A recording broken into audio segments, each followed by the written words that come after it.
Bom dia, pessoal. Hoje daremos início a um novo capítulo 11, que fala sobre o reino animal. Nesse capítulo, a gente vai estudar a introdução, do tema, o que é a importância, por que a gente vai estudar ele. Aí, segundo tópico, a gente vai falar um pouquinho da origem dos animais. Vamos seguir com as características gerais dos animais, finalizando com os principais grupos dos seres vivos, que são os filos. Se a gente lembrar da aula de classificação, o filo vem abaixo do reino. Aí são 9 filos que a gente vai trabalhar: Diporífera, Quinidário, Plateuminte, Nematoda, Molusca, Anelida, Artrópoda, Equinodermata e Cordata. A gente vai falar de cada um ao longo dos slides. Vamos concluir, para a gente fechar as ideias e, como sempre, eu vou dar uma explicação breve sobre as atividades. Lembrando que no início, antes de começarem as aulas, é necessário que vocês olhem o mural para acompanhar as informações e a gente vai se falando lá pela plataforma do Classroom. Então, falando um pouquinho da introdução, o reino animal ele possui uma grande diversidade. A gente encontra várias espécies de animais e, por isso, foi necessário uma classificação em grupos menores para facilitar os estudos. E aí, eles foram divididos em filo, que são grupos menores, baseado basicamente em tipos de alimentação, características do corpo, hábitat, comportamento, e os cientistas vão classificando para poder facilitar os estudos. Então, cada filo foi dividido segundo as suas características gerais, principalmente anatômicas. E cada ser vivo, mesmo sendo da mesma espécie ou pertencendo ao mesmo filo, ele vai possuir particularidades, que são as curiosidades. Por exemplo, a foto mostra a imagem de um koala. O koala ele é um ser que consegue dormir mais de 22 horas por dia. E além deles, tem outras espécies que você vai ver que têm suas curiosidades. Os camaleões, por exemplo, eles conseguem se camuflar, é uma curiosidade deles, para poder fugir dos predadores. Lembrando que cada um vai ter uma curiosidade diferente. E lembrando também que eles são agrupados segundo as semelhanças. Sobre as origens dos animais, a gente começa falando de como surgiu a Terra, que é o planeta que eles habitam. O planeta Terra surgiu há 4,6 bilhões de anos, com a junção das poeiras cósmicas e etc. 1 bilhão, mais ou menos, para frente, 3,5 bilhões de anos atrás, surgiram os primeiros seres vivos, que foram bactérias, que a gente já falou, unicelulares e procariontes. Eram seres bem rudimentares. Os ancestrais dos animais só apareceram muito depois, 800 milhões de anos. E aí surgiu os coanoflagelados, que é esse ancestral aqui, protista. Esses coanoflagelados eram protistas. Eles eram unicelulares eucariontes, que se agruparam e formaram o primeiro ser vivo, que era semelhante, o pessoal acredita, os cientistas acreditam ter uma certa semelhança com as esponjas, que é o nosso primeiro grupo que a gente vai estudar logo em seguida. Então, evolutivamente, a esponja tem uma semelhança com o nosso primeiro animal, que surgiu há 800 milhões de anos atrás. E daqui em diante foram surgindo todos os outros filos, terminando com os artrópodes. Aqui a gente já vê os vertebrados, então cada ramo vai seguir por um caminho diferente. Então, características gerais dos animais. O reino Animalia, pode ser conhecido também como Metazoa, só por curiosidade, possui como características comuns, que não dá para classificar. São eucariontes, pluricelulares, heterótrofos. Tem um R a mais aqui. Por favor, corrija, se alguém for copiar. Hábitat pode ser aquático ou terrestre. A reprodução pode ser assexuada ou sexuada. O que vem a dizer essa reprodução sexuada e assexuada? Ela tem relação com troca de gametas. Na sexuada, ocorre troca dos gametas, masculino e feminino. Na assexuada, não tem troca de gametas. Os processos são pouco diferentes. As bactérias costumam fazer reprodução assexuada, por exemplo. E as esponjas.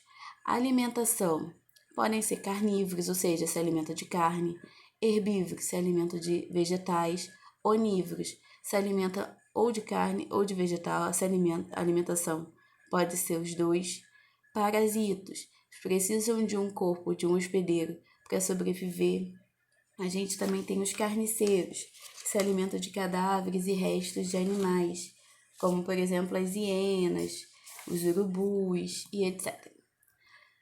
Estou falando agora dos grupos, como eu falei, são 9. Iniciando com o primeiro grupo, filoporífera, ou poríferos. Por que é poríferos? Poríferos vêm de poros. Eles apresentam poros por todo o corpo. Aqui os poros deles. Para que servem esses poros? Para a água entrar, ser filtrada e dessa água retirada alimento. Ou seja, os poros servem tanto para filtrar as substâncias que entram nas esponjas, como para alimentá-las. Elas possuem células também que facilitam dentro do seu corpo, ou seja, são invisíveis, mas existem nelas coanócitos que facilitam a digestão. São seres aquáticos, então a característica deles de vida, o hábitat, vivem no mar, fixo às rochas. Isso aqui é uma rocha e ela fica presa. Reprodução. Como eu falei, elas podem fazer reprodução assexuada ou sexuada. A assexuada aqui, que não tem troca de gameta, é brotamento, ou seja, dela surge um brotinho aqui. Esse brotinho se desprende e vira outro ser. Qualquer esponja pode fazer isso, gera um broto, né? E aí esse broto se solta, se desprende e vira uma nova esponja. Ou sexuada, troca de gametas. Filoquinidária. Então também são aquáticos, mas eles podem ficar fixos como as esponjas. Esqueci de falar, volto um pouquinho. As esponjas, elas não possuem tecidos verdadeiros. Os tecidos delas são bem rudimentares. Já o filoquinidária possui tecidos verdadeiros, tem um hábito aquático, porém, como eu falei, alguns são fixos, como os pólipos, e outros ficam livres, ou seja, conseguem nadar nos oceanos e mares, como, por exemplo, medusas, águas-vivas. Exemplos dos representantes desse filo: os corais, as medusas, águas-vivas, caravelas, hidras, anêmonas. Elas possuem como uma célula característica desse filo o quinidócito, que facilita a questão da defesa deles. Por quê? Ele produz uma substância que causa, como que eu posso dizer, um incômodo, é urticante, que consegue paralisar, né, suas presas. Então, conforme essa célula libera essa substância, paralisa suas presas ou quem for atacá-lo. Sistema digestório incompleto, ou seja, não tem ânus, só possui boca. Reprodução assexuada, igual às esponjas, brotamento. Um ser forma um broto que se desprende e vira outro. E sexuada, no caso, os pólipos e as medusas conseguem fazer esse tipo de reprodução. Aqui são alguns representantes: a água-viva, a anêmona, a caravela, os corais. Os corais geralmente ficam presos também nas rochas. Filoplateuminte, platehelmintes ou plateumintos são o grupo dos vermes, mas esses vermes são achatados, né? E eles vivem livres, como por exemplo planárias em lagos e na terra, por exemplo, ou como parasitos, ou seja, eles vão habitar um corpo de algum hospedeiro, como por exemplo as tênias. A reprodução é assexuada por fissão, ou seja, um ser se parte e cada parte gera um novo ser. Ou seja, eu tenho uma parte aqui, divide, cada parte se origina um ser. Ou sexuada. Dá um exemplo dos representantes: planária, tênia, esquistossoma, fascíula. Fascíula é que vive no fígado, a tênia vive no intestino, que é chamada de solitária. Esquistossoma é aquele que causa barriga d'água e a planária é a única de vida livre, ou seja, não fica dentro do corpo de nenhum organismo para sobreviver. Todos os outros três são parasitos. Filonematoda, nematóides, são vermes também, porém, ao invés do corpo deles ser achatado, é corpo redondo, como se fosse uma minhoca. Parece um macarrão, né? Vivem livres ou como parasitos, como por exemplo aqui a gente tem lombriga, que é da espécie do gênero da Ascaris, nome científico dele. Ele é bem redondo. Assim como ele, a gente tem outros. Circulação. Eles fazem uma circulação incompleta, existe um pseudoceloma, ou seja, uma cavidade cheia de líquido e esse líquido, ao circular, consegue filtrar, transportar substâncias e etc. Sistema digestório completo, ou seja, vai ter boca e ânus. Vai ter os dois. Reprodução sexuada. Eles não fazem reprodução assexuada. Uma característica interessante é que normalmente as fêmeas são maiores que os machos, que a gente chama de dimorfismo sexual. Mas é só curiosidade. Filomolusca, do Lula Molusco. Todo mundo já viu Bob Esponja. Então a gente lembra do Lula Molusco, né, que é um polvo. E quais são as características? Ele é todo molenga, então o corpo é mole. Hábitat marinho, polvos e lulas, que a gente lembra do amigo do Bob Esponja. Água doce, a gente vai encontrar os caramujos. E na terra, que a gente vê por aqui por São Gonçalo, algumas lesmas e caracóis também. Reprodução também é sexuada. Sistema circulatório é incompleto, porque é aberto. Circula, mas não passa por vasos sanguíneos e o sistema circulatório fechado, bonitinho. Sexto grupo, anelida, são os anelídeos, são as minhocas, a galera que acompanha as minhocas. Tem corpo longo, comprido e é redondinho. E é dividido por anéis, aqueles que não dá para ver. Cada tracinho desse aqui é chamado de anéis, o que a gente conhece como metameria. A gente tem vários tipos de hábito, ou seja, a gente pode encontrar vários representantes em vários locais. Marinha, os neres, que parece essa lacraia aqui do mar, mas não é lacraia, gente, só para lembrar. Água doce, as sanguessugas, que é aquele que fixa na pele. E terrestre, a gente tem a minhoca, a gente vai encontrar nas nossas terras quando a gente for plantar e etc. Filoartrópoda. Lembrando que as minhocas, elas vivem na terra e o tipo de respiração delas é cutâneo, para facilitar a questão de troca de gases, Filoartrópoda. Os artrópodes é o maior filo que tem. Você vê que a gente tem vários representantes aqui embaixo, que eu já vou explicar um por um. Então, é o maior filo que tem. Corpo dividido em cabeça, abdômen e patas. Alguns vão ter caudas e alguns vão ter antenas.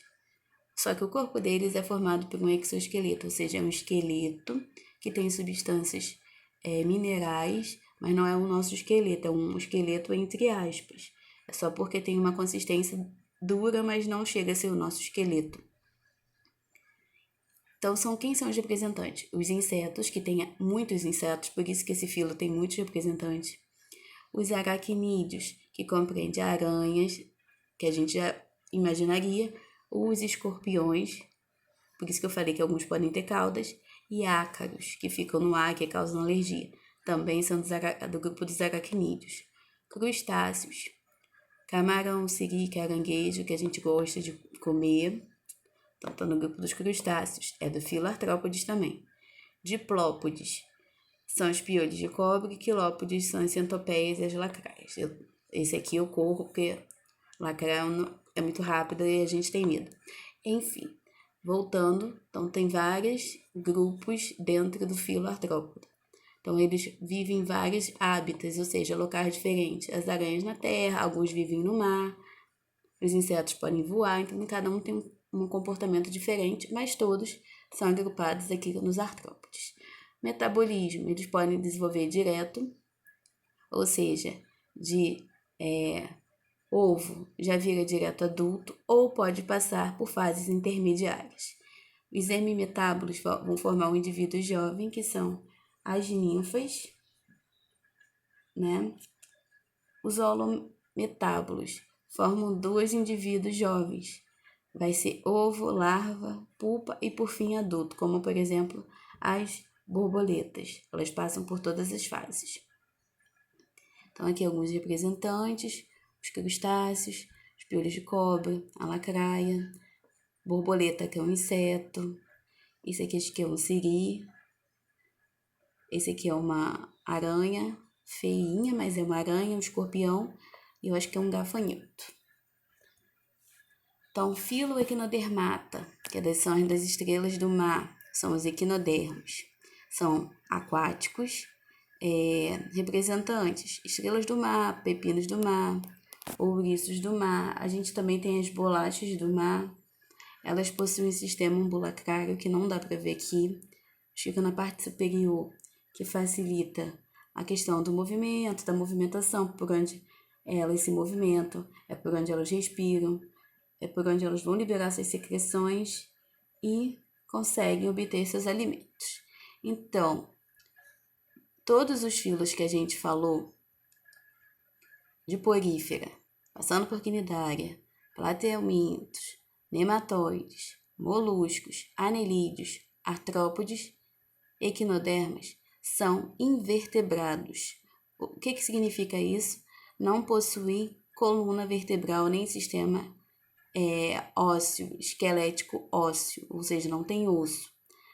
O único filo que vai ter osso são os filos dos cordatas, que são os vertebrados, o filo ao qual pertencemos.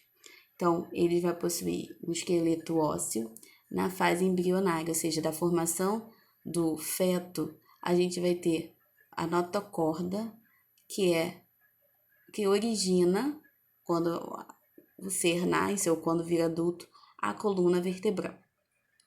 Dentro desse filo, a gente tem duas divisões ainda. Se tiver coluna e sistema ósseo, tudo completinho, a gente entra aqui no grupo das lampreias, peixes, anfíbios, répteis, aves e mamíferos.